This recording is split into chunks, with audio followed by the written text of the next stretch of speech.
যাবতীয় প্রশংসা মহান আল্লাহ তাআলার জন্য। সালাতু সালাম বর্ষিত হোক মুহাম্মদ সাল্লাল্লাহু আলাইহি ওয়াসাল্লামের প্রতি। সম্মানিত মুসলিম کرام, আজকে পবিত্র জুমায় আমি খুতবার বিষয় হিসেবে যে বিষয়টা নিয়ে আপনাদের সম্মুখে আলোচনা করার ইচ্ছা পোষণ করছি সেটা হচ্ছে বর্তমানে দর্শন কেন বৃদ্ধি পাচ্ছে এবং এই দর্শনকে কিভাবে নির্মূল করা যাবে। ইনশাআল্লাহ নির্দিষ্ট সময় খুবই সংক্ষিপ্ত আকারে এই বিষয়ে আলোচনা রাখবো। আল্লাহ সুবহানাহু ওয়া তাআলার কাছে সে তৌফিক চাচ্ছি। ওয়া মা তৌফিক ইল্লা বিল্লাহ, আলাইহি তাওয়াক্কালতু ওয়া ইলাইহি উনীব। সম্মানিত মুসলিম کرام, আল্লাহ সুবহানাহু ওয়া তাআলা এই পৃথিবীতে মানুষ যেন শান্তিভাবে চলাফেরা করতে পারে সেজন্য একটা সিস্টেম, একটা পদ্ধতি বা একটা বিধান দিয়েছেন। এই বিধানটার নাম হচ্ছে ইসলাম। ইসলাম মানে শুধু এটাই নয় যে আল্লাহর ইবাদত করবে, শুধু নামাজ পড়বে, রোজা রাখবে, এটা যে শুধু আল্লাহ সুবহানাহু ওয়া তাআলার ইবাদত, বিষয়টা এরকম নয়।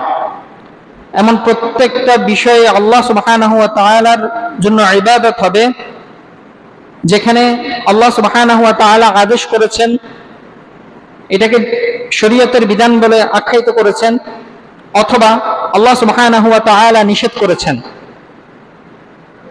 যদি আমরা আল্লাহ সুবহানাহু ওয়া তাআলা এবং মুহাম্মদ সাল্লাল্লাহু আলাইহি ওয়াসাল্লামের আদেশ পালন করি এবং নিষেধগুলো বর্জন করি তাহলে সেটাই হচ্ছে কি ইবাদত।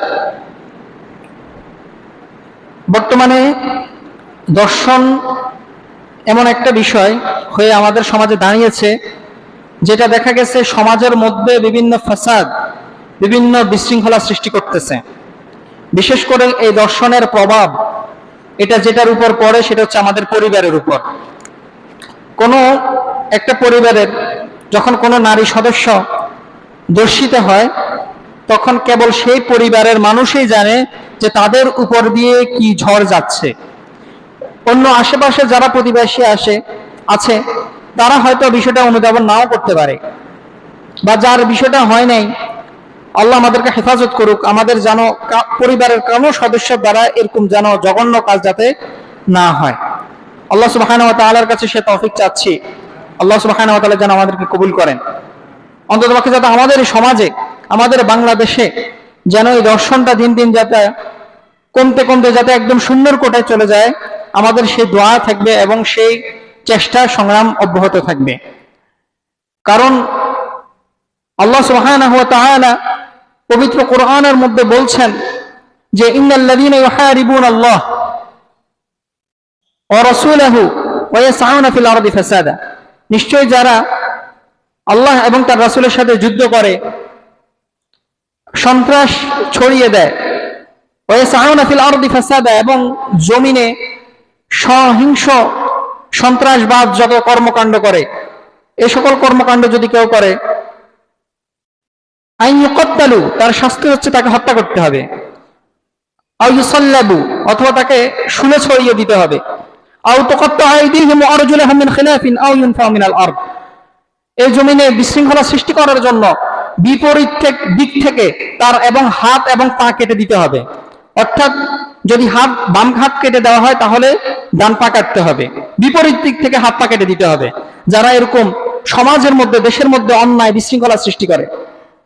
যালিকা লাহুম খিজয়ুন ফিদ দুনিয়া, এটা হচ্ছে দুনিয়াবী শাস্তি, ওয়া লাহুম ফিল আখিরাতি আযাবুন আযীম, আর আখিরাতে এর চেয়ে আরো ভয়াবহ শাস্তি আছে যারা এই জমিনে সন্ত্রাসবাদ, বিশৃঙ্খলা, ফাসাদ সৃষ্টি করে। তো এই দর্শন হচ্ছে এরকম একটা শাস্তি, এরকম একটা সন্ত্রাসবাদ। এটা সন্ত্রাসবাদ থেকেও বেশি, এটা পরিবার থেকে পরিবার, সমাজ থেকে সমাজ এটা ধ্বংস করে দেয়। একটা হাসি খুশি পরিবারকে মুহূর্তের মধ্যে একটা দুঃখী পরিবারকে নিয়ে যাওয়া, দুঃখী পরিবারে কনভার্ট করা, এটার অন্যতম একটা কারণ হচ্ছে দর্শন। এরকম অনেক পরিবার আছে যে যাদের দেখা গেছে আমাদের সমাজে মেয়ে দর্শিত হয়, এই সকল মেয়েদেরকে কেউ আর বিয়ে করতে চায় না। এই সকল মেয়েদেরকে, কারণ আমাদের সমাজটা এরকম হয়ে গেছে যে জেনা ব্যভিচার করতেছে কোনো সমস্যা নাই, বিক্রি করতেছে কোনো সমস্যা নাই, করুক, কিন্তু একটা মেয়ে, হ্যাঁ, একটা পর্দানশীল মেয়ে, একটা ভালো মেয়ে, সম্ভ্রান্ত মেয়ে কোনো কারণে দর্শিত হয়ে গেছে, এই সমাজের এই মেয়েটার বিয়ে দিতে অত্যন্ত কি মা বাবা হিমশিম খেয়ে যায়। যৌতুক দিয়েও বিয়ে করানো যাচ্ছে না, এরকম অবস্থা দেখা যায়। তারপরে সমাজের অন্যান্য সদস্যদের মধ্যে এটার প্রভাব পড়ে। দেখা গেছে কোনো পুরুষ ওই সমাজের মধ্যে, ওই পরিবারের মধ্যে কর্মক্ষম মানুষ চাকরি বাকরি করতেছে, তাকেও দেখা গেছে এটা ট্রোলিং করা হচ্ছে, তাকে হেনস্থা করা হচ্ছে, সেই ভিকটিম, অথচ তাকেই কি হেনস্থা করা হচ্ছে। আমাদের সমাজটা আজকে এরকম পর্যায়ে চলে গেছে। তো আমি ভূমিকার মধ্যে না গিয়ে আমি টোটাল দর্শন বিষয়টাকে যাতে আপনারা সহজভাবে বুঝতে পারেন, এজন্য 5টা বিষয় নিয়ে আলোচনা করব। এক হচ্ছে দর্শনের সংজ্ঞা, দর্শন কাকে বলে। এখন আপনার প্রশ্ন হতে পারে যে ভাই আপনি বুঝি আমাকে দর্শন কাকে বলে এটাও বুঝি জানাবেন, এটা তো আমরা জানি না। আপনি জানেন না, কারণ দর্শনের সংজ্ঞা এক এক সমাজ, এক এক দেশে, এক এক এলাকায় এক এক রকম। এটা আমি বলবো। 2 নম্বর যে পয়েন্টটা নিয়ে আলোচনা করব সেটা হচ্ছে যে দর্শন সাব্যস্ত হতে কি লাগে।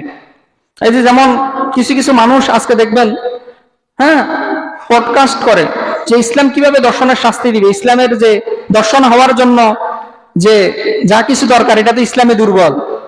কেন? ইসলামে দর্শিত এটা দর্শন, এটা প্রমাণের জন্য 4 জন সাক্ষী লাগবে, মানে 4 জন মানুষ এটা দেখবে দর্শন হয়েছে কিনা। যেটা যদি না দেখে তাহলে দর্শন নাকি কি সাব্যস্ত হবে না, যেটা একদম ডাহাবু মিথ্যা কথা। তো দর্শন হওয়ার জন্য ইসলামে কি কি লাগে সেটা 2 নম্বর। 3 নম্বর হচ্ছে যে দর্শন কেন আমাদের সমাজে বাড়ে, এটা জানা অত্যন্ত জরুরি। এটা হচ্ছে মূল পয়েন্ট, কেন বাড়ে। এটা আপনি হয়তো মনে করতে পারেন যে কারণ হয়তো একটা বা দুইটা, কিন্তু কারণ একটা দুইটা না, কারণ অনেকগুলো। কারণ একটা দুইটা না, কারণ অনেকগুলো। তারপর 4 নম্বর হচ্ছে যে দর্শন এটা কি নির্মূল করা দরকার কি দরকার না? দরকার। তো নির্মূল করতে হলে আমাদের কি করণীয় থাকতে হবে সে বিষয় নিয়ে বলবো। 5 নম্বর হচ্ছে যে সর্বশেষ যে ইসলামে দর্শনের শাস্তি কি সেই বিষয়। কারণ হচ্ছে আপনি এখানে একটু বলে নি, অনেকে মনে করে ইসলামে তো দর্শনের কোনো শাস্তি নেই। হ্যাঁ, ইসলামের শাস্তি হচ্ছে কি, অবিবাহিত পুরুষ নারী জেনা করলে শাস্তি আছে, বিবাহিত পুরুষ নারী জেনা করলে শাস্তি আছে। ইসলামে নাকি দর্শনের কোনো শাস্তি নেই। তো সেটা নিয়ে এই জন্য মানে আলোচনায় রাখা দরকার মনে করতেছি। তো 1 নম্বর যে বিষয়টা নিয়ে বলবো সেটা হচ্ছে যে দর্শন কাকে বলে। ইসলামিক দৃষ্টিকোণ থেকে প্রথমে আমি বলি যে দর্শন হচ্ছে যে বিবাহ বহির্ভূত সম্পর্ক ছাড়া কোনো লোক যদি অন্য আরেকজনকে তার সম্মতি ব্যতীত জোরপূর্বক জবরদস্তিমূলক শারীরিক সম্পর্ক বা যৌন কার্য সম্পূর্ণ করে তাহলে সেটাকে কি বলে? দর্শন বলে। এখানে কয়েকটা বিষয় জরুরি মনে রাখা জরুরি। একটা হচ্ছে এটা বিবাহ বহির্ভূত সম্পর্ক ব্যতীত হইতে হবে, আর 2 নম্বর হচ্ছে সম্মতি ছাড়া হইতে হবে। কারণ হচ্ছে ইসলামে যেটা সম্মতি সেটাকে বলা হয় ব্যভিচার। মনে করেন পুরুষ মহিলা বিবাহ বহির্ভূত সম্পর্ক ছাড়া উভয় রাজি, যদি এরকম কোনো খারাপ কাজ করে, অশ্লীল কর্মকাণ্ড করে, সেটাকে কি বলে? সেটাকে তখন আর দর্শন বলা যাবে না, তখন সেটাকে কি বলতে হবে? ব্যভিচার বা জেনা। এটার শাস্তি ইসলামে একদম স্পষ্টভাবে কোরআনের মধ্যে বর্ণিত আছে। আর দর্শন হইতে হলে কি কি লাগবে? বিবাহ তো বহির্ভূত সম্পর্ক হইতে হবে, সম্মতি ছাড়া হইতে হবে। কিন্তু বর্তমানে যে আধুনিক বা সেকুলার গণতান্ত্রিক রাষ্ট্র ব্যবস্থায় দর্শনের সংজ্ঞা সম্পূর্ণ ভিন্ন।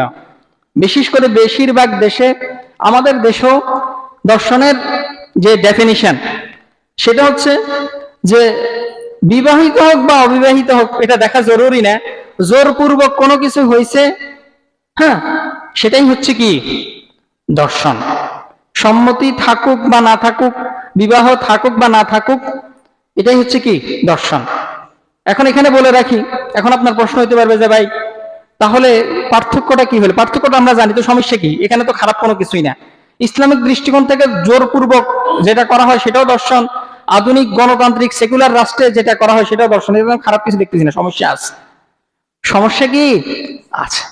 সূক্ষ্ম একটা সমস্যা আছে। সেটা হচ্ছে এই যে এখানে আপনাকে বলে রাখি, বর্তমানে আমাদের সরকার ব্যবস্থা যে দর্শনের যে শাস্তি, দেখবেন দর্শন হয় কিন্তু এটার শাস্তি কি তেমন একটা দেখা যায় না। মাঝে মধ্যে আমরা এখন দেখতেছি, এখন দর্শনের শাস্তিগুলা ব্যাপক আকারে হচ্ছে। যেমন আমি প্রায় এই গত মাসেও দেখলাম নিউজগুলোতে প্রায় 3-4টা দর্শনের শাস্তি মৃত্যুদণ্ড দিয়েছে। সর্বোচ্চ শাস্তি দেওয়া হয়েছে। কিন্তু এই যে আগে যে দর্শনের শাস্তিগুলো হতো না, এটা আপনার কি মনে হয় না যে তারা কি এমনি এটা বলে ফেলছে যে দর্শনের শাস্তি এটা করা যাবে না? না, এই আইনের কারণে, দর্শনের সংজ্ঞা ভিন্ন হওয়ার কারণে তারা শাস্তি কার্যকর করে না। কিভাবে? এখন আপনি বললেন যে নারী তো দর্শিত হয়েছে, দর্শনের শাস্তি, দর্শকের শাস্তি হইতে হবে। তাদের যুক্তি হচ্ছে এখানে হয়তোবা মেয়ের সম্মতি ছিল, হয়তোবা তার পূর্ব পরিচিত ছিল, তাদের সাথে সম্পর্ক ছিল, প্রেমের সম্পর্ক ছিল, হ্যাঁ, হয়তোবা তার সম্মতি, তাদের সম্মতিতে এই কাজ হয়েছে। মেয়ে এখন ছেলের থেকে টাকা পয়সা দাবি করতে পারে, মেয়ে এখন ছেলের কাছে হয়তো টাকা পয়সা দাবি করে, ছেলে দিতে চাইতেছে না, এই জন্য মেয়ে বলতেছে তাকে কি দর্শন করা হচ্ছে। এই যে এই ছোট্ট একটা ফাঁকট থাকার কারণে কি দর্শন গুলার শাস্তি হয় না। যখন বলা হয় যে দর্শনের তো আলামত আছে, যে এই যে মেয়ের উপর শারীরিক যে নির্যাতন করা হচ্ছে, এখানে দাগ আছে ওইখানে দাগ আছে, তখন যে দাবিটা করা হয় সেটা হচ্ছে মেয়ে হয়তো কোনো কিছু ছেলের থেকে, ছেলের নাম খারাপ করার জন্য, ছেলের বাবার একটা ভালো পজিশন আছে, তাদের একটা বংশমর্যাদা আছে, এটার নাম খারাপ করার জন্য মেয়ে নিজে নিজেকে আশ্রাইছে, বা কোনো একটা ছুরি দিয়ে আঘাত করছে, বা বেলেট দিয়ে তার খোঁজ দিছে, অথবা মুখ দিয়ে নিজের শরীর নিজে করছে, মানে শুধু শুধু ছেলের নাম খারাপ করার জন্য তার উপর এরকম ইলজাম বা অভিযোগ আনয়ন করতেছে। বুঝতে পারছেন আমার কথা? বুঝতে পারছেন? হ্যাঁ। কিন্তু ইসলামে দর্শনের যে সংজ্ঞা, যে ডেফিনিশন, তারপরে এখানে আরেকটা সমস্যা, সেটা হচ্ছে ম্যারাইটাল রেপ বলা হয়। ম্যারাইটাল রেপ মানে হচ্ছে কোন হাজবেন্ড ওয়াইফ, তারা তো বিবাহিত, দেখা গেছে মহিলা কিছুদিন পর সংসার করার পর দাবি করতে যে আমার হাজবেন্ড আমারও দর্শন করছে। ইসলামে হাজবেন্ড কর্তৃক দর্শনের এটা কোনো দর্শন হিসেবে গণ্য না। মনে করেন বিবাহ হয়েছে কোনো পুরুষ মহিলার, ধরেন জোরপূর্বক কোনো কিছু হয়েছে, এটাকে ইসলাম দর্শন বলে না, এটাকে ইসলাম জুলুম বলে। তবে সেটা দর্শনের মতো বিবাহ বহির্ভূত সম্পর্ক ছাড়া যেটা করা হয়, ইসলাম সেটাকে দর্শন বলে না। কিন্তু আধুনিক সেকুলার রাষ্ট্র সেটাকেও কি করে? দর্শন বলে। তো এক্ষেত্রে কিন্তু সমস্যা আছে। এই যে মহিলা দেখা গেছে হয়তোবা হাজবেন্ডের তার অর্থের দিক দিয়ে ইয়ে আছে, সে চাচ্ছে যে ডিভোর্স হওয়ার জন্য, সে চাইতেছে কি ডিভোর্স করে নেওয়ার জন্য। কারণ হচ্ছে সে যদি ডিভোর্স করে নিতে পারে, কাবিন করছে সে 10 লাখ, কাবিন করছে 10 লাখ, 10 লাখ কাবিন করলে কি আমাদের দেশে একটা জিনিস বুঝেন, আমাদের দেশে মনে করেন 10 লাখ 8 লাখ কাবিন করে, করার পরে কি ছেলে কি সাথে সাথে সব টাকা দিয়ে দেয়? না। এখন এই টাকাগুলা আপনি, এই টাকাগুলো আপনি তখনই নিতে পারবেন যখন তালাক হবে। তখন কি হবে? তালাক হবে। তো এই তালাকের দেখা গেছে পায়তারা করার জন্য, তালাক যাতে সংগঠিত, এটার জন্য মহিলা কি করে? অনেক কিছু করে। তাকে শারীরিক নির্যাতন করছে, তারে পিড়েছে। কেউ কোন নারী দেখা গেছে অভিযোগ করে যে তার হাজবেন্ড তাকে দর্শন করছে, সে হাজবেন্ডের সাথে থাকতে রাজি না। এখন এটা কিভাবে আপনি প্রমাণ করবেন? এটা তো প্রমাণ করার কোনো কিছুই নাই। হাজবেন্ড ওয়াইফের ভিত্তিতে স্বাভাবিকভাবে আল্লাহ প্রদত্ত যে সম্পর্কটা, এটা তো হবেই। যেটা দেখা গেছে আধুনিক সমাজ যে পরীক্ষাটা করে, যে ডিএনএ পরীক্ষা করার মাধ্যমে দর্শন নির্বাচন, এটা মানে নিখুঁত না। এটা কি না? নিখুঁত না। আপনি ডিএনএ পরীক্ষার মাধ্যমে আপনি সম্পূর্ণভাবে এটা নিশ্চিত হতে পারবেন না যে এখানে কি দর্শন হয়েছে নাকি দর্শন হয় না। এই সংজ্ঞার কারণে, বিশ্বাস করবেন কিনা, এই সংজ্ঞার কারণে, শুধু দর্শন কাকে বলে, এই সংজ্ঞার কারণে আজকে অধিকাংশ দর্শনের বিচার হয় না। আপনি আমার কথা বুঝতে পারছেন কিনা? এই শুধু সংজ্ঞা ভিন্ন হওয়ার কারণে। এখন আপনার প্রশ্ন হতে পারে যে ভাই, এখানে যে মানে যারা সেকুলার বা গণতন্ত্রে বিশ্বাস করে, তারা যে দর্শনের সংজ্ঞা দিচ্ছে, এখানে তো খারাপ কিছু না। হ্যাঁ, এরকম অনেক হাজবেন্ড তো ওয়াইফের উপর হ্যাঁ কি করে, শারীরিক নির্যাতন করে, এরকম দর্শন করতে পারে, বা তার উপরে এরকম শারীরিক নির্যাতন করতে পারে। হ্যাঁ, করতে পারে। তবে ইসলাম সেটাকে দর্শন বলে না। আপনি যদি সেটাকে যদি দর্শন বলেন, তাহলে সমাজের মধ্যে যে সম্পর্কগুলো আছে সেখানেও অনেক চেঞ্জ আনতে হবে, এখানে অনেক পরিবর্তন হবে। যেমন আমি কিছু উদাহরণ দিই, তাহলে আপনি বুঝতে পারবেন। মনে করেন আমি আজকে হাসান ভাইয়ের ঘরে উনাকে না জানাই উনার ঘর থেকে কোনো কিছু নিয়ে গেছি, এটা কি আপনি চুরি বলবেন না চুরি বলবেন না? এটা চুরি হবে নাকি চুরি হবে না? চুরি হবে। মনে করেন হাসান ভাইয়ের সন্তান ওই সেম জিনিসটা উনাকে না বলে নিয়ে গেছে, এটা কি চুরি হবে কি চুরি হবে না? এটা চুরি হবে না। বুঝতে পারছেন? হ্যাঁ, আরো ছোট্ট উদাহরণ দিই, তাহলে আপনি বুঝতে পারবেন। মনে করেন আমার স্ত্রী, ঠিক আছে, আমাকে মনে করেন অন্য একজন নারী, সে আমার পকেট থেকে আমাকে না জানাই টাকা পয়সা নিয়ে গেছে, এটা কি চুরি নাকি চুরি না? চুরি।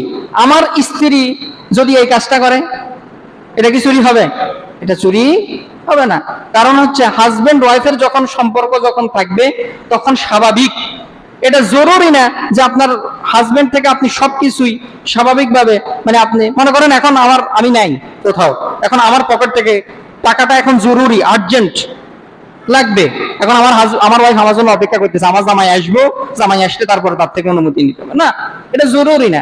এখানে যেহেতু তাদের মধ্যে একটা সম্পর্ক আছে, তাহলে কি এখানে সুবিধা মতো, এখানে জুলুম করে না।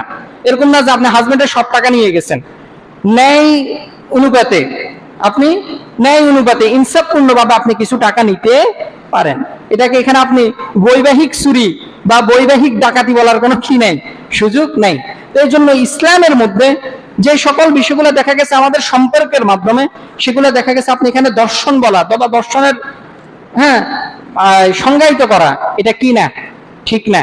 তাহলে এই সম্পর্কগুলোর মধ্যে কি, যেমন আপনি যখন এটাকে দর্শন বলবেন, ইসলামে দর্শনের শাস্তি কি ভাই? মৃত্যুদণ্ড। এখন আপনাকে হাজবেন্ডে দেখা গেছে মৃত্যুদণ্ড দিতে হবে, হয়তো দেখা গেছে এরকম কোনো বিষয় হয়ই নাই। আরেকটা বিষয় দেখেন, একজন স্বাভাবিকভাবে হাজবেন্ড ওয়াইফের মধ্যে যে সম্পর্কটা, এটা কি কোমল নরম হয় নাকি বেশিরভাগ ক্ষেত্রে ঝগড়াপূর্ণ হয়? শান্তিপূর্ণ হয়, কোমল হয়, নরম হয়, ঠিক না? কিন্তু যখন আমরা এই জিনিসগুলো যখন নিয়ে আসব, যখন আধুনিক সেকুলার গণতান্ত্রিক সিস্টেমের মাধ্যমে যখন এই সংজ্ঞাগুলোকে যখন আমরা আখ্যায়িত করব, তখন ওইখানের মধ্যে সম্প্রীতি শান্তি আর থাকবে না, বিশৃঙ্খলা তৈরি হবে। কিছুদিন পর পর দেখা গেছে হাজবেন্ড ওয়াইফের ভিতরে ঝামেলা হইতেছে, ওয়াইফ বলবে যে কি আমার হাজবেন্ড আমারও দর্শন করছে। কারণ এটা একদম ন্যাচারাল একটা বিষয়, একজন হাজবেন্ড কখনোই চাইবে না তার স্ত্রী কি দেওয়া, কষ্ট দেওয়া। এটা আপনারা কি চান নাকি ভাই আপনারা আপনাদের ওয়াইফের উপর নির্যাতন করবেন?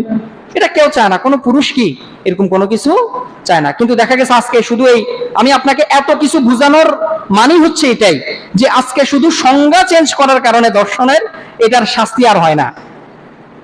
কারণ অনেকগুলা মানে দিক চলে আসে, এখানে কি বহির্ভূত সম্পর্ক ছিল, এখানে কি সম্মতি ছিল, এখানে কি আসলে জোর করা হয়েছে কিনা, এখানে অনেক সম্পর্ক, এই জন্য দর্শনের বিচারগুলো আর হয় না।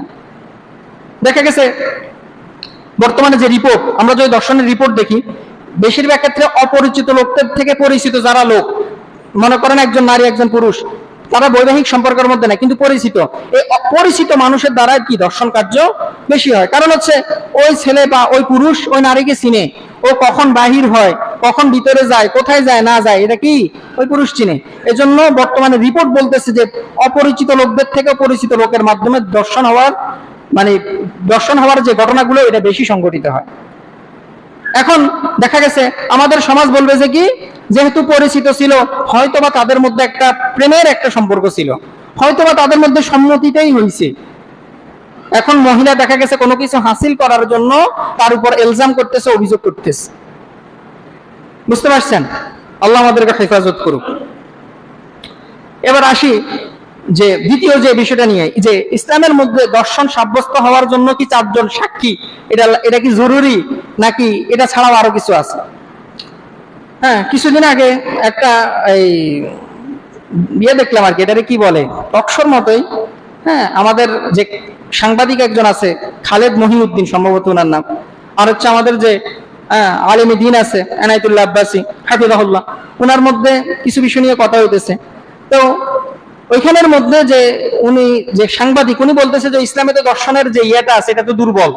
মানে উনার কথাবার্তার মাধ্যমে এটাই আমি বুঝলাম, সেটা হচ্ছে কি, ইসলামে দর্শন সাব্যস্ত হওয়ার জন্য 4 জন সাক্ষী লাগবে, তা না হলে তো আপনি দর্শন এটা মানে শাস্তি করতে পারবেন না।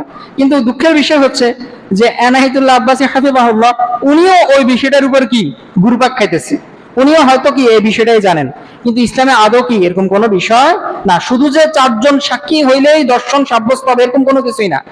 দর্শন সাব্যস্ত হওয়ার জন্য অনেক কিছু লাগে।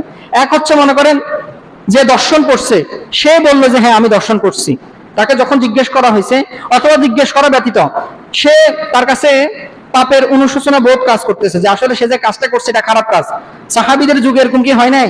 হয়েছে, জেনা করছে, ব্যভিচার করছে, পরে নিজেই বলতেছে যে ইয়া রাসূলুল্লাহ আমি তো জেনা করে ফেলছি, আমি তো কি ব্যভিচার করে ফেলছি।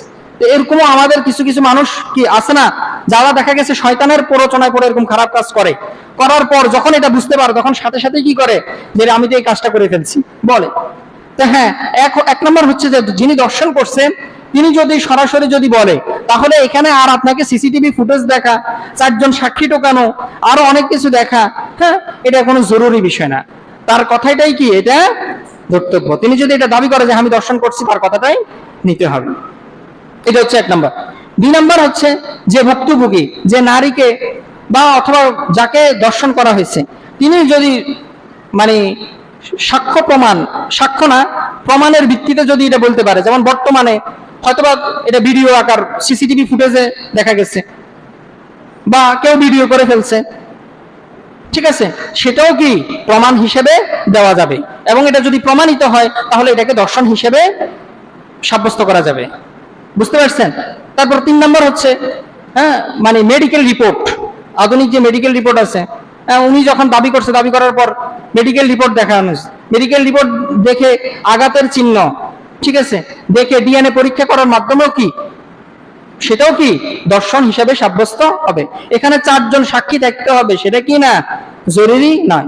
আপনি ইসলামে আপনি বর্তমানে যদি আলেম ওলামা বাদ দেন, ফিকের কিতাব বাদ দেন, আপনি যদি চ্যাট জিপিটি, আধুনিক যে সার্চ ইঞ্জিন গুলো আছে, এগুলাতেও যদি আপনি সার্চ দেন, আমি মানে ফিকের কিতাবগুলোতে তো আমি দেখছি, আমি এরকম কোনো কিছু পাই নাই।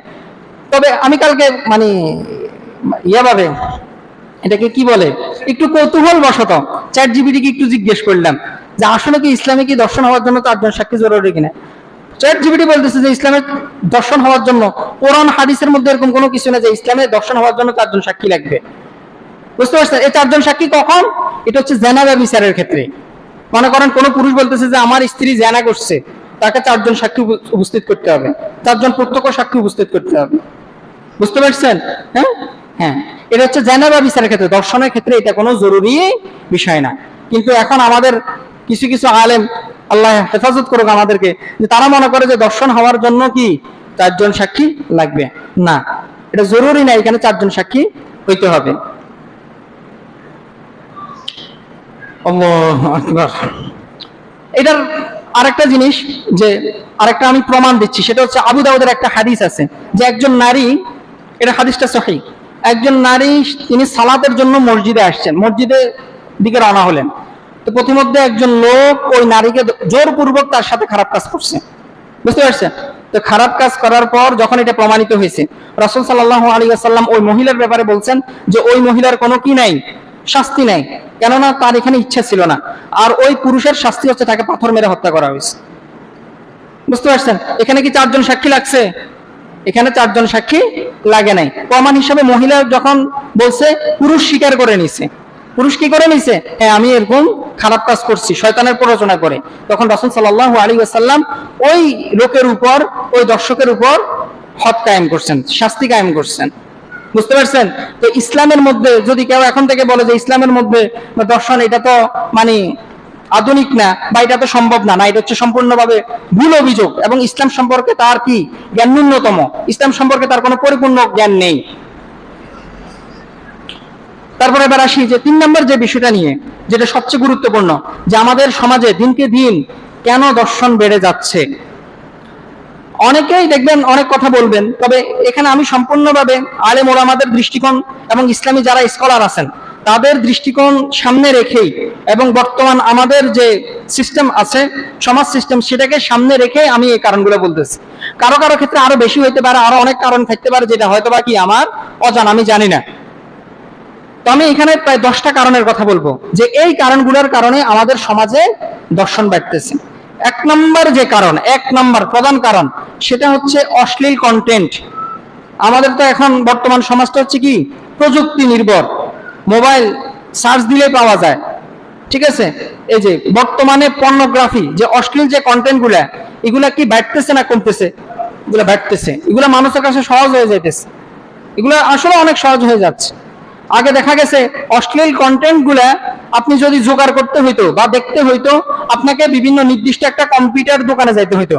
এখন আর সে কষ্টটা করা লাগতেছে না। এখন আপনি আপনার যে স্মার্টফোন আছে, যেটা নিয়ে আপনি এখন বর্তমানে মসজিদে আছেন, এই যে আমার এই যে স্মার্টফোন, এটা দিয়ে বর্তমানে যে আমি মানে রেকর্ড করতেছি, এইটার মাধ্যমে এখন কি আপনি মুহূর্তের মধ্যে খারাপ খারাপ নিকৃষ্টতম কাজগুলো আপনি দেখতে পারবেন। তো আপনি এখন বলতে পারেন যে এটার সাথে দর্শনের কি সম্পর্ক? দর্শনের সম্পর্ক অবশ্যই আছে, এটা পরীক্ষা করা গেছে, এটা পরীক্ষা হয়েছে যে যারা অশ্লীল কন্টেন্ট লাগাতার দেখে, দেখতে দেখতে এদের নারীর ব্যাপারে একটা খারাপ ইমেজ তৈরি হয়ে যায়। যখন নারী মনে করেন হেঁটে যায়, এর কি ওই বিষয়গুলো মনে চলে আসে।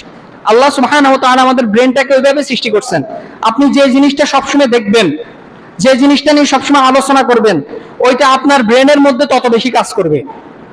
তো একজন মানুষ, এই যে বাংলাদেশের ব্যাপারে একটা রিপোর্ট করা হয়েছে যে বাংলাদেশে যাদের বয়স 16 থেকে 23-24-এর মধ্যে, এদের 100% পর্নোগ্রাফি দেখে। 16 থেকে কত বছর? 24-25 বছর, এই 10 বছরের মধ্যে যারা আছে এরা 100%, এরা 100% পর্নোগ্রাফি সবাই।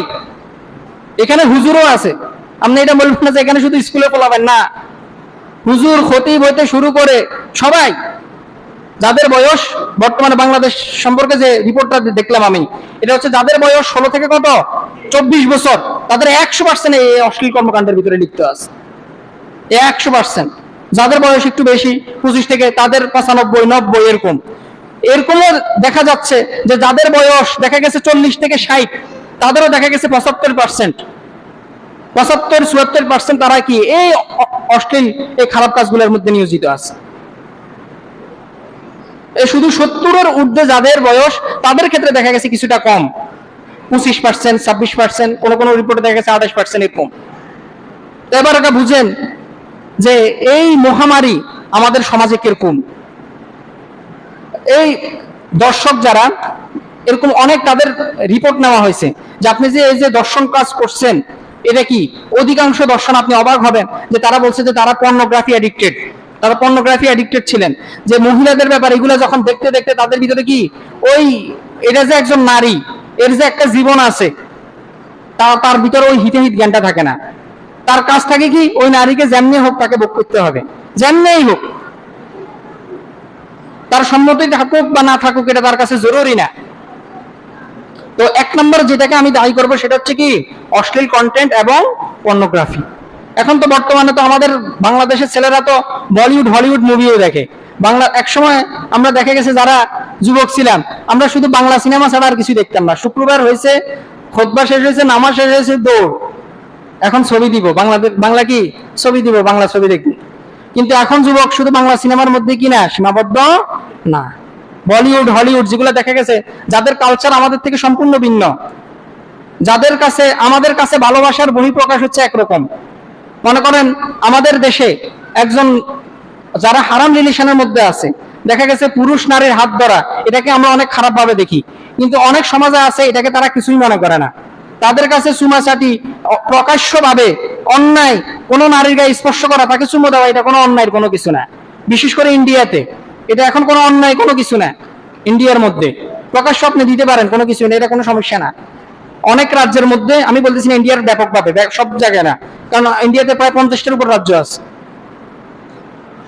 তো অনেক রাজ্যের মধ্যে কি এরকম আছে যে ওইখানে যদি প্রকাশ্য খারাপ কাজ হয়, হ্যাঁ, হাত ধরাধরি তো অনেক পরের কথা, তাহলে এটাকে খারাপ ভাবে দেখে না। ইন্ডিয়ার কথা কেন বলতেছি, কারণ হচ্ছে আমাদের বাংলাদেশ কি, আমাদের যেদিকে আপনি তাকাবেন কিনা কেন, আমাদের আশেপাশে কি আছে, ইন্ডিয়া আছে। তো তাদের যে সংস্কৃতি গুলো আছে, এটা আমাদেরকে বেশি টানে, আমরা এটাকে বেশি ধারণ করি। কারণ বাংলাদেশের মানুষ বাংলার পরে যে ভাষাটা বেশি বুঝে সেটা হচ্ছে কি আরবি ভাষা, ইংরেজি ভাষা, কোন ভাষা, হিন্দি ভাষা। এখন হিন্দি টিভি দেখা গেছে আমাদের সিরিয়ালগুলো আমাদের ঘরে ঘরে। আল্লাহু আকবার। 2 নম্বর যে কারণ সেটা হচ্ছে মাদকাসক্ত, মাদক। এরকম অনেকগুলো রিসার্চ করা হয়েছে যে যারা দেখা গেছে মাদক গ্রহণ করে, এদের হিতাহিত যে জ্ঞান এটা থাকে না। এরকম অনেক ঘটনা ঘটছে যে মাদক গ্রহণ করে মাকে পর্যন্ত দর্শন করছে, বোনকে পর্যন্ত দর্শন করছে, নিজের যে মাহারাম সম্পর্কগুলো আছে, খালা ফুফু, তাদেরকে পর্যন্ত নাউযুবিল্লাহ দর্শন করছে। তো তাদেরকে যদি দর্শন করা হয়, তাহলে অন্যান্য নারীদের ব্যাপারে আপনি একটু চিন্তা করতে পারেন যে কি অবস্থা। এই 2 নম্বর যে কারণ সেটা হচ্ছে কি মাদক। আর এই বাংলাদেশে যে মাদক যে বিষয়গুলা, এটা বেশিরভাগ কোন দেশ থেকে আসে? মায়ানমার, ইন্ডিয়া থেকে আসে। মায়ানমার বেশিরভাগ আসে মায়ানমার থেকে। আল্লাহ আমাদেরকে হেফাজত করুক। তো আজকে আমাদের এই যুবকরা কি এই মাদক গ্রহণ করে, আর যখন এরকম বিভিন্ন ফ্যান্টাসিতে ভোগে, যাকেই সামনে পায় তখন আর ওই মানে বোরগা ছাড়া না বোরগা পড়ছে এটার ইয়ে নাই, মার সাথে করতেছে না অন্য কোনো মহিলার সাথে করতেছে, এটার আর কোনো বুদ্ধি থাকে না, ওই বুদ্ধি আর কাজ করে না। কারণ মদকে আরবিতে খামর বলা হয়। খামর মানে হচ্ছে যেটা মস্তিষ্ককে বিকৃতি করে ফেলে, মানে আপনার মস্তিষ্ক আর আপনার নাই, আপনি কি করতেছেন কি বলতেছেন, হ্যাঁ কি করতেছেন এটা আর আপনার হিতাহিত জ্ঞান থাকে না। 2 নম্বর হচ্ছে মাদক। 3 নম্বর হচ্ছে যে মানসিকভাবে ডিসঅর্ডার, মানসিকভাবে সে অসুস্থ, মানসিকভাবেই কি অসুস্থ। কারণ হচ্ছে কেমনে অসুস্থ আপনি বলতে পারেন কি তার কি জ্বর ঠান্ডি এরকম নাকি, না, মানসিকভাবে কিছু কিছু পুরুষ আছে যে যারা মনে করে, ভালো করে শুনে রাখেন, যে পুরুষ মানুষ সে হচ্ছে শ্রেষ্ঠ, নারী সে হচ্ছে নিচু, তাকে যেমনি ইচ্ছে এমনি ব্যবহার করা যায়। বর্তমানে এরকম পুরুষ আছে যে মহিলাকে মহিলাই মনে করে না, যে তার যে একটা জীবন আছে, তার যে আল্লাহ যে তাকেও মানুষ বানাইছে, তার যে একটা অধিকার আছে, হ্যাঁ ওইটা মানে সেটা না মানতে নারাজ। কেন? তার হচ্ছে আমি শক্তিশালী, আমি পুরুষ, আমি যেমনি ইচ্ছে এমনি কথা বলতে পারি, আমি যা ইচ্ছে তাই করতে পারি। তখন সে যখন দেখে যে নারী তার সাথে উঁচু গলায় কথা বলতেছে, তখন সে ওইটাকে কি করে অপমান হিসেবে নেয়, এটা প্রতিশোধ স্বরূপ বা অন্য কোনো কারণে সে নারীকে দর্শন করে। যে মানসিক ডিসঅর্ডার কারণে কিছু কিছু পুরুষ এরকম আছে। বর্তমানে তো এগুলোর ব্যাপারে মুভিও বাইর হইতেছে, যে পুরুষ কি এটাকে বলা হয় আলফা মেল মাচো ম্যান, হ্যাঁ, যে পুরুষ মানুষ এটা হচ্ছে শক্তিশালী জাতি, সে নারীকে যে কোনো ইচ্ছে যেমনি ইচ্ছে এমনি ব্যবহার করতে পারে। এই ধরনের মন মানসিকতা, এই ধরনের কি ডিসঅর্ডার লালন করার কারণে কি বর্তমানে সমাজে দর্শন ব্যক্তিস। তারপর হচ্ছে 4 নম্বর যে কারণ, সেটা হচ্ছে হয়তোবা কোনো নারীর প্রতি তার একটা ক্ষোভ আছে, তার কি আছে ক্ষোভ আছে, এই ক্ষোভ থাকার কারণে কি ওই নারীকে দর্শন করতেছে, তার উপর একটা জিদ আছে, এটা হচ্ছে অন্য আর একটা কারণ। তারপরে 5 নম্বর যে কারণ, সেটা হচ্ছে ফ্রি মিক্সিং মানে বুঝেন, মানে পুরুষ নারী অবাধ চলাফেরা। আমরা দেখা গেছে যাদের সাথে, যে সকল মহিলাদের সাথে আমাদের গ্রামের মানুষ দেখা সাক্ষাৎ করে, এরা হচ্ছে কি বেশিরভাগ ক্ষেত্রে আমাদের খালা হয়, ফুফু হয়, ঠিক না?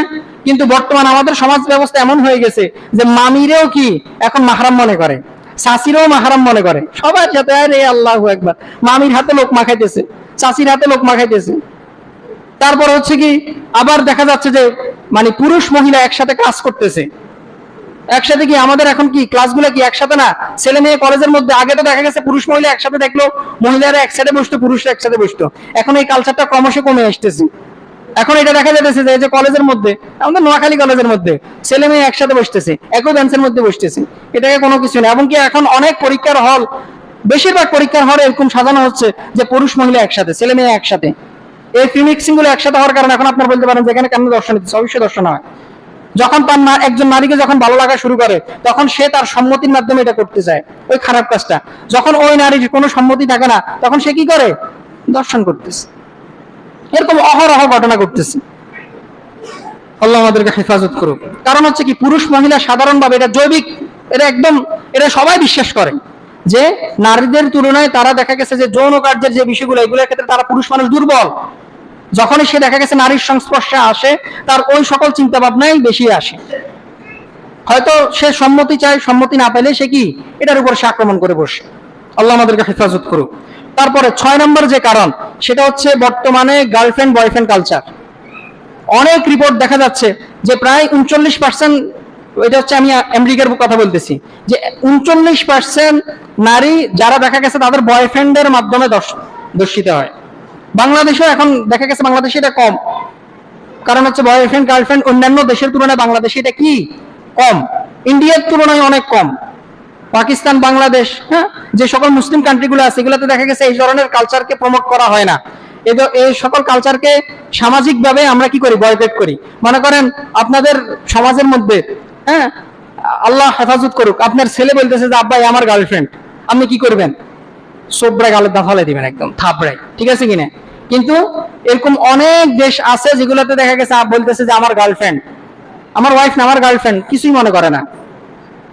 আমার আন্টি কিছুদিন আগে আমাকে বলছে যে উনি লন্ডনে থাকে, উনি বলতেছে যে আপনি যদি ওয়াইফ যদি বিয়ে করতে যান আপনার অনেক খরচ, অনেক সমস্যা, কিন্তু আপনি যদি কোনো নারীকে যদি আপনার গার্লফ্রেন্ড বানান, আপনার অনেক কিছু ইজি, আপনাকে থাকার একটা আবাস দিবে। ওইখানে কি ধরেন অনেক পার্সেন্ট কম, টাকার পরিমাণ কম, অনেক কিছু আপনি ফ্রি পাবেন, অনেক সুযোগ সুবিধা পাবেন যদি আপনার একজন গার্লফ্রেন্ড থাকে। কিন্তু বিয়ে করতে গেলে সমস্যা, বিয়ে করতে গেলে যত ধরনের ঝামেলা আছে আপনাকে পোহাইতে হবে, কিন্তু গার্লফ্রেন্ড এটা কোনো সমস্যা না। তো অনেক দেশে এটা অনেক নর্মাল। তো এই গার্লফ্রেন্ড বয়ফ্রেন্ড গুলো দেখা গেছে আমাদের সমাজে, হ্যাঁ, যখন মানে তাকে অফার করতেছে, যখন সে রাজি হইতেছে না, তখন কি দর্শন, এটা জোরপূর্বক তার সাথে তাকে এরকম হামলা করা হচ্ছে তার উপর। তারপরে 7 নম্বর যে কারণ সেটা হচ্ছে, এটা হচ্ছে নারীদের ক্ষেত্রে। এটা হয়তো কেউ আমার সাথে বর্তমানে একমত নাও হতে পারেন, আমার কোনো সমস্যা নেই, তবে আমি এটাকে অনেক কারণ মনে করি। অনেক নারী আছে যে যারা দেখা গেছে মানে নিজেকে সেক্সুয়ালাইজ করে তাকে উপস্থাপন করে, যেমন সে এরকম পোশাক আশাক করে, এরকম টাইট ফিট পোশাক আশাক করে, এমন অঙ্গভঙ্গি করে যেটা কি করে পুরুষের যে ট্রিগার আছে, যে পশুত্ব আছে, এটাকে জাগ্রত করে ফেলে। এটা হয়তো বা যারা পুরুষ আছে কেবল তারা এটা বুঝতে পারবে, কিন্তু বর্তমানে দেখবেন নারীরা এটা স্বীকার করে না যে পুরুষ মানুষ এত দুর্বল হয় কেমনে। আমাদের ইচ্ছা আমরা যেমনি ইচ্ছা এমনি পোশাক করুন, যেমনি ইচ্ছা এমনি করুন, যেমনি ইচ্ছা এমনি অঙ্গভঙ্গি করুন, পুরুষের সমস্যা কি? পুরুষ যে খালি গায়ে ঘুরে, আমরা কি পুরুষকে দর্শন করে কিনা? না হতে আমরা তো কোনো কিছু করি না। এটা হচ্ছে নারীবাদীদের যুক্তি, এটা হচ্ছে কি বর্তমানে নারীবাদীদের যুক্তি। আল্লাহ আমাদেরকে হেফাজত করুক। কিন্তু কি এটা অন্যতম একটা কারণ যে কি পোশাক আশাক উল্টাপাল্টা পড়া। আচ্ছা, এখন পোশাক আশাক যদি বিষয় না হয়, বর্তমানে একটু খেয়াল করে দেখেন, মানে ছোট পোশাক মহিলারা কেন পড়বে? শুধু পুরুষরা পড়তে পারে না? হ্যাঁ, পুরুষরা মানে পুরুষরা দেখবেন আপনি আমেরিকা বলেন, তারা টাই কোট কোট একদম সবকিছু একদম ঢেকে ঢুকে কি করে অফিসে যায়, আর নারীরা শর্ট পরে, ছোট প্যান্ট পরে, ঠিক আছে, তারপরে শরীরের পিঠ খালি, পেট খালি, এগুলো করে তারা কি করে অফিসে যায়। এটা কেন? এটার কারণটা কি? আল্লাহ আমাদেরকে হেফাজত করুন। এটা যদি কারণ না হয়, আমি আর একটা যুক্তি দিচ্ছি, দেখেন, এটা যদি কারণ না হয়, ওই সকল দেশেই আপনি একটু ভালো করে খেয়াল করেন, আপনি দেখা গেছে শর্ট পরে আপনি অফিসে যেতে পারবেন, কোনো সমস্যা নাই, কিন্তু আপনি শর্ট পরে স্কুলে যেতে পারবেন না। তাদের স্কুল ড্রেসগুলো আপনি যদি দেখেন, দেখবেন একদম কি থাকে, সম্পূর্ণভাবে ঢাকা থাকে। তো পোশাক আশাক যদি আপনাদের কাছে বিষয় না হয়, এটা যদি এত গুরুত্বপূর্ণ বিষয় না হয়, তাহলে স্কুলের মধ্যে বিকিনি পরে পাঠান না কেন আপনার মেয়েকে? স্কুলে আপনার মেয়েকে ছোট ছোট পোশাক পরে পাঠান না কেন? তখন কেন পোশাক আশাক, তখন কেন ফুল ড্রেস পরে যেতে হবে? এটা কারণ আছে কিনা? আছে। এটা হচ্ছে সম্পূর্ণভাবে কি একটা মানে নারীদেরকে যাতে সহজভাবে বুক করা যায়, এটা হচ্ছে তাদের কাছে এটাই কারণ। তারপরে 8 নম্বর যে বিষয়টা, যে কারণ, সেটা হচ্ছে যে ক্ষমতার অপব্যবহার। এটার কারণে কি দর্শন দেখতেছে। এরকম বিষয়টা মনে করেন, আমার বাবা একজন রাজনীতিবিদ, ক্ষমতাধর একজন শিল্পপতি মানুষ, আমি দেখা গেছে না, আল্লাহ না করুক, এরকম কোনো একটা খারাপ কাজ করলাম, এখন আমার বাসাতে কে আসবে? আমার বাবা। তো এই সকল মানুষদের কারণে বর্তমানে দর্শন দেখতেছে। দেখা গেছে সে তার বাবার ক্ষমতা ব্যবহার করতেছে, তার বাবা এরকম রাজনীতির সাথে যুক্ত আছে, হ্যাঁ, সে যদি মার্ডারও করে ফেলে, দর্শন তো অনেক নর্মাল বিষয়, যদি মনে করেন কারো হত্যাও করে ফেলে, টুকরা টুকরা করে ফেলে, এরকমও মানুষ আছে যারা কি রেহাই পেয়ে গেছে, মুক্তি পেয়ে গেছে। তার রাজনীতিক শুধু কি ক্ষমতা ব্যবহার করে, এটা অপব্যবহার করে সেটা সুযোগ সুবিধা পাচ্ছে। তো দেখা গেছে যারা এরকম দর্শক আছে, যার মন মস্তিষ্ক এরকম, সে চিন্তা করে যে তাহলে আমারও ক্ষমতাধর হইতে হবে, আমারও কোনো রাজনীতিবিদকে আব্বা বলাইতে হবে। এবার সেই রাজনীতিবিদদেরকে খুঁজে কার ক্ষমতা আছে, তার ছত্র ছায়ায় এই সকল অপকর্মগুলো কি সেও সংগঠিত করে। তারপরে 9 নম্বর যে কারণ, সেটা হচ্ছে আমাদের সমাজে বিবাহটা কঠিন হওয়ার কারণে। এটা আপনি মানেন বা না মানেন, এটা অন্যতম একটা কারণ।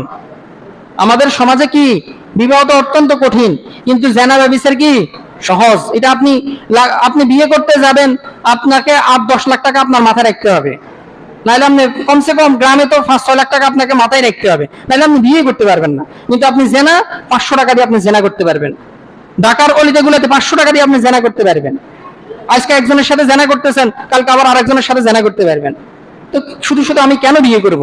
এই বিয়ে যত কঠিন হবে, জেনা ব্যভিচার দর্শন তত সহজ হবে। আজকে সে জেনা করতেছে, সম্মতি নিচ্ছে, যখন এটা তার অভ্যাসে পরিণত হবে, তখন সে সম্মতি নেওয়া এটা জরুরি মনে করবে না, তখন সে কি করবে? দর্শন করবে। তারপর হচ্ছে 10 নম্বর যেটা উল্লেখযোগ্য একটা কারণ, সেটা হচ্ছে বিচার না হওয়া। আমাদের সমাজে দেখবেন যে দর্শনগুলো যে হয়, এটার অধিকাংশ ক্ষেত্রে কি হয় না? বিচার হয় না। যদি বিচার যদি হইতো, ইসলামিক দৃষ্টিকোণ বাদ দেন, ইসলামে তো দর্শনের শাস্তি, এটা বাদ দেন, সেকুলার রাষ্ট্রের যে সিস্টেমটা আছে তাকে ফাঁসি দেওয়া, এটাও যদি বিচার করা হইতো, তাহলে কি দর্শন অনেকাংশে কমে আসতো, কিন্তু এটার বিচার হয় না। এই যে বললাম না কেন বিচার হয় না, অনেক কারণ আছে। এটার ভিতরে কি একটা কারণ হচ্ছে দর্শনের সংজ্ঞাটাই ভুল। দর্শনের কি যে সংজ্ঞা, ডেফিনিশনটাই ভুল। এই জন্য কি অনেক দর্শনকে দর্শন হিসাবে কি করে না, আখ্যায়িত করে না, সাব্যস্ত করে না। সর্বশেষ যে বিষয়টা নিয়ে বলবো, আমি আর 5 মিনিট সময় নিচ্ছি, সেটা হচ্ছে যে দর্শন নির্মূল করতে হলে আমাদের কি করণীয়। 1 নম্বর যেটা, সেটা হচ্ছে দৃষ্টান্তমূলক শাস্তি দিতে হবে, আইনের শাসন কার্যকর করতে হবে। এমনি হেমনে আমি এখানে আপনাকে বলি যে দর্শনের শাস্তি যদি মনে করেন ফাঁসি দেয়, এটা দ্বারা দর্শন লাঘব হবে কিন্তু নির্মূল হবে না, কমবে, আসবে, দর্শন হবে, কিন্তু এটাতে নির্মূল হবে না। আমি আপনাকে বলতেছি কিভাবে নির্মূল হবে, সেটা হচ্ছে দৃষ্টান্তমূলক শাস্তি, যেটা ইসলাম বলেছে। সেটা হচ্ছে কি করা, তাকে তিলে তিলে মারা, অর্ধেক পর্যন্ত তাকে গাইতে হবে, গায়ে তাকে কি করতে হবে, মানে সবাই দেখতেছে, লাইভ লাইভ টেলিকাস্ট হতেছে, সবাই দেখতেছে, তাকে পাথর মেরে মেরে হত্যা করা। মানুষ এটা দেখতেছে, মানুষ যেটা দেখে সেটা স্বাভাবিকভাবে তার ব্রেনে কি করে, গাথে। এই যে দর্শনের শাস্তি হইতেছে, আমরা জানি দর্শনের শাস্তি মৃত্যুদণ্ড হয়েছে। মৃত্যুদণ্ড কিভাবে হয়েছে এটা কি আমরা দেখতেছি? হ্যাঁ, ফাঁসি হয়েছে। ফাঁসি কি আমরা সরাসরি দেখতেছি? না, ফাঁসি জল নিচে, ব্যাস একটা আলাদা জায়গা নিচে গোপনে তাকে ফাঁসি দিয়ে নিতেছে। এটা দৃষ্টান্তমূলক শাস্তি হবে না, যেটা মানুষের মনে দীর্ঘদিন গেঁথে থাকবে, যেটা দেখে মানুষ ভয় পাবে, এটা করার আগে সে চিন্তা করবে। এটা হচ্ছে ইসলাম যেটা বলেছে, তাকে মাঝ পর্যন্ত তাকে কি করতে হবে, গায়ে ফেলতে হবে, তারপর তাকে পাথর মেরে তাকে মেরে ফেলতে হবে, তাহলেই দর্শন নির্মূল হবে, আর না হলে দর্শন নির্মূল করা যাবে না। এটা হচ্ছে 1 নম্বর। 2 নম্বর হচ্ছে যে দর্শন, এটা দেখা গেছে আমাদের যে সেকুলার কান্ট্রি আছে, এটাতে যদি কমাইতে হয় তাহলে আপনাকে পর্নোগ্রাফি, যে অশ্লীল কন্টেন্ট গুলো আছে, এগুলোর সাইট গুলো বন্ধ করতে হবে। এগুলার সাইট আপনি যদি নিয়ন্ত্রণ করেন, এই যে আপনি দেখবেন আমাদের মানে পত্রিকাগুলোতে মাঝে মধ্যে দেখি যে অমুক সাইট নিয়ন্ত্রণ করা হচ্ছে, দর্শনের এই পর্নোগ্রাফির অমুক সাইট নিয়ন্ত্রণ করা হচ্ছে, এই নিয়ন্ত্রণের মাধ্যমে কোনো কিছুই হবে না। এগুলাকে এমন অ্যাপস, এমন সিস্টেম বানাইতে হবে যাতে বাংলাদেশের মধ্যে এগুলো না ঢুকে, এই পর্নোগ্রাফি, অশ্লীল কন্টেন্ট এগুলো যেন কি না ঢুকে। তারপরে এই যে ছবিগুলো নির্মাণ করা হইতেছে, আমাদের যে বর্তমানে বাংলাদেশের যে ছবিগুলো নির্মাণ হইতেছে, এগুলো সম্পূর্ণভাবে ইন্ডিয়াকে অনুসরণ করে, একদম সম্পূর্ণভাবে। আল্লাহ হেফাজত করে, দেখবেন কয়দিন পরে আমাদের দেশেও কি মুভিগুলোর মধ্যে যে অশ্লীল খারাপ কাজ, এগুলো প্রকাশ্যভাবে করবে, আল্লাহ যদি হেফাজত যদি না করে। এই যে অশ্লীল কন্টেন্ট গুলো, এগুলো নির্মূল করতে হবে। আপনি ঠিক আছে, যেহেতু ইসলামিক দৃষ্টিকোণ থেকে ইসলামিক এগুলো সম্পূর্ণভাবে হারাম, আপনি ঠিক আছে, আপনি গণতান্ত্রিক সিস্টেম, সেগুলো সিস্টেম কায়েম করে আপনি ছবি করতেছেন, ঠিক আছে, তবে এটার ভিতরে একটা কি রূপরেখা থাকতে হবে, যেটা আমাদের সংস্কৃতির মধ্যে এই ধরনের পোশাক পরা, এই ধরনের ভালোবাসার মানে প্রকাশ করা, এটাই আমাদের যে সংস্কৃতি আছে সেটার সাথে কি যায় না, তাহলেই কেবল কি দর্শন কমবে। তারপর 3 নম্বর যেটা, সেটা হচ্ছে ইসলামী মূল্যবোধকে জাগ্রতকরণ। আপনি ইসলামী দেখা গেছে সিস্টেম যত বেশি আপনি নিজের মধ্যে ধারণ করবেন, সমাজের মধ্যে যখন চলে আসবে, আমাদের শিক্ষা ব্যবস্থার মধ্যে যখন যত বেশি চলে আসবে, কারণ আল্লাহর ভয় ছাড়া একজন মনে করেন যে দর্শন করে, সে কেবল দর্শন থেকে বিরত কেবল তখনই দেখতে পারে যদি তার মধ্যে আল্লাহর ভয় থাকে, যে আমি এই মানুষটার ক্ষতি করতেছি, আল্লাহ জান আমি যদি মারা যাই আল্লাহ আমারে কি শাস্তি দিবে, একমাত্র আল্লাহর ভয় তাকে কি ওই দর্শন থেকে তাকে বিরত থাকতে পারে। ইসলামী যে মূল্যবোধ আছে এটাকে কি করতে হবে, জাগ্রত করতে হবে। 5 নম্বর যেটা, সেটা হচ্ছে আমাদের সমাজের মধ্যে মাহরাম নন মাহরাম এটা স্ট্রিক্টলি মানতে হবে। মাহরাম আমি জানতে হবে কার সাথে আপনার দেখা দেওয়া বৈধ। ওরে শাশিরে মাহরাম মনে করতেছে, চাষির হাতে লোক মাখাইতেছে, সাথে সাথে কি অনেকদিন পর শাশিরে দেখছে, যায় জড়াই দেখতেছে, মামিরে যায় জড়াই দেখতেছে, আরে কতদিন মামিরে দেখি না, আরে ভাবিরে ভাবি মা বলতেছে, এখন তো অবশ্য মা বলে না, এখন ভাবি জান হয়ে গেছে, ঠিক আছে, ভাবিরে মা বলতেছে না। যতদিনে আমাদের দেখা গেছে সমাজের মধ্যে যে মানে ভাবিকে দর্শন করা হইতেছে, নিজের বোনকে দর্শন করা হইতেছে, মানে মোট কথা মাহরাম যারা আছে, নন মাহরাম যারা আছে, আপনার এগুলোর জ্ঞান থাকতে হবে। এগুলোর জ্ঞান যত বেশি থাকতে হবে, অনেক নারী আছে, দুঃখের বিষয়, যে সে পর্দা করতেছে, হাত মোজা পা মোজা সব করতেছে, কিন্তু সে আরেকটা ছেলের সাথে বসে বসে কথা বলতেছে। সে পর্দা বলতে কি বুঝছে, পর্দা বলতে বুঝছে নিকাব করা, বোরকা পরা, এগুলো হচ্ছে পর্দা। আর ভাই ঠিক আছে, এগুলো ড্রেস কোডের মাধ্যমে পর্দা, কিন্তু নৈতিক পর্দা আছে। আপনি সবার সাথে, একজন নারী সে হাত মোজা বইয়ের মোজা সব পড়ছে, একদম সব দিছে, একটা ছেলের সাথে, গায়ের মাহরামের সাথে, হ্যাঁ, যার সাথে তার বিয়ে হয় না, তার হাত ধরে হাঁটাহাঁটা করতেছে, নারী কি পর্দা পালন করতেছে? কখনোই না। তো আমাদের সমাজে আজকে পর্দা বলতে কি বুঝায়, বোরকা পড়ছে, মুখ ডাকছেন, আপনি পর্দা করতেছেন না। ইসলামে পর্দা বলতে এটা বুঝায় না। আপনি নন মাহরামকে আপনি অ্যাভয়েড করতেছেন, তার সাথে প্রয়োজন ছাড়া আপনি কোনো ধরনের কোনো খারাপ কথা, কোনো মানে যেগুলো দেখা গেছে প্রেম ভালোবাসার মধ্যে নিয়ে যায়, এই ধরনের কোনো কথা বলতেছেন না, তাহলে আপনি পর্দা করতেছেন। তারপর হচ্ছে পর্দার বিধান বাস্তবায়ন করা। আমি এখানে এটা বলতেছি না যে আপনি পরিপূর্ণ পর্দা করবেন আমাদের সমাজে, তাহলে কি দর্শন হবে না? না, আমি এটা বলতেছি না। আমি আপনাকে এটা বলতেছি যে দর্শন হওয়ার জন্য, দর্শকের মনে খারাপ চিন্তা জাগ্রত করার জন্য বেপর্দা এটা অন্যতম একটা কারণ। সে যখন দেখা গেছে অশ্লীল কন্টেন্ট দেখতেছে, খারাপ জিনিস দেখতেছে, বেপর্দা নারীকে দেখতেছে, যখন সে মানে ওই বেপর্দা নারীকে কিছু করতে পারতেছে না, তার হাতের নাগারে যদি পর্দাশীল একজন নারী আসে, সেও নিরাপদ থাকবে না। শুধু পর্দাশীল না, তার আশেপাশে যদি যারা দর্শক, তারা গরুরে পর্যন্ত ছাড়ে না, পশুরও পর্যন্ত ছাড়ে না, যাদের মস্তিষ্ক একদম বিকৃতি হয়ে গেছে। বুঝতে পারছেন? তো এখানে দেখা গেছে যেটা আপনার চিন্তা চেতনাকে যেটা ট্রিগার করতেছে, এটা আপনাকে খেয়াল রাখতে হবে। তো সেটা হচ্ছে কি, পর্দার, ইসলামে যে পর্দার যে বিধানটা আছে এটাকে মেনটেন করতে হবে। এখানে ভুল বুঝিয়েন না, আমি এখানে বলি না যে পর্দা করলে দর্শন কমে যাবে, না। এটা আমি বলছি বেপর্দা এটা দর্শককে তার মানে খারাপ কাজ চিন্তা করার জন্য এটা অন্যতম একটা ফ্যাক্ট, অন্যতম একটা এলিমেন্ট। বুঝতে পারছেন? তারপরে আরেকটা হচ্ছে অযথা মাহরাম ছাড়া কোনো নারী বের হবেন না রাত্রে, বিশেষ করে রাত্রে মাহরাম ছাড়া বের হবেন না। এটা তাহলে দর্শন কি অনেকাংশে কমবে। আপনি বের হন, কোনো সমস্যা নাই, তবে মাহরাম নিয়ে বের হন। 8 নম্বর যেটা, সেটা হচ্ছে বিবাহকে সহজ করতে হবে। বিবাহকে কি করতে হবে? সহজ করতে হবে। ইসলামে বিবাহ বলতে যা যা বুঝাইছে আপনাকে সেটা সেটা করতে হবে। আমি এখানে বিবাহ বলতে এটা বুঝাই নাই যে দেখা গেছে এক বিয়ে, কারো যদি একাধিক বিয়ের যদি প্রয়োজন হয়, আল্লাহর বিধান, সে আল্লাহর সন্তুষ্টি মনে রেখে তার চরিত্রকে হেফাজত করার জন্য তিনি কি করতে পারেন? একাধিক স্ত্রী গ্রহণ করতে পারেন। এখন তো একাধিক বিয়ে যদি কেউ করে, অনেক সমস্যা। আপনি জেনাবা বিচার করেন, বউ রেখে আপনি হোটেলে মোটেলে ঘুরেন, কোনো সমস্যা নাই, কিন্তু একাধিক বিয়ে করছেন, আপনি মরছেন। এই যতদিন পর্যন্ত আল্লাহ সুবহানাহু ওয়া তাআলা বিবাহ বলতে যা যা বুঝাইছেন আমাদের সমাজে এটা যদি বুঝে, তাহলেই কেবল কি এই দর্শন, অন্যায়, অপরাধগুলা কমবে। যে কথাগুলো বলেছি আল্লাহ সুবহানাহু ওয়া তাআলা আমাদেরকে মেনে চলার তৌফিক দান করুক। আচ্ছা, এখানে একটা সংক্ষিপ্ত একটা কথা বলে নিই যে ইসলামের দর্শনের যে শাস্তি, এটা তো সম্পূর্ণ কি মৃত্যুদণ্ড। এটা আমি মাঝখানে বলে দিচ্ছি। সেটা হচ্ছে কি, তাকে পাথর মেরে কি করতে হবে? হত্যা করতে হবে। অথবা কোন ফকিহ বলছেন, যেহেতু এটা স্পষ্টভাবে লেখা নাই এই আয়াতের আঙ্গিকে, যে ইন্নাল্লাযীনা ইউহারিবুনা আল্লাহ ওয়া রাসূলাহু ওয়া ইয়াসআউনা ফিল আরদি ফাসাদা, যেহেতু দর্শক সমাজের মধ্যে বিশৃঙ্খলা সৃষ্টি করতেছে, ফাসাদ সৃষ্টি করতেছে, মালিকি এবং হাম্বলি মাযহাবের অনুসারী যারা, তারা বলতেছেন যে সরকার তার যে এই কোরআনের আয়াতে তাকে হত্যা করতে পারে তার পদ্ধতিতে, মোটরে যাতে দৃষ্টান্ত স্থাপন হয়, অথবা তাকে শুলে ছড়াই মারতে পারে, অথবা তার হাত এবং পা বিপরীত দিক থেকে কেটে ফেলতে পারে, অথবা তাকে নির্বাসন করতে পারে।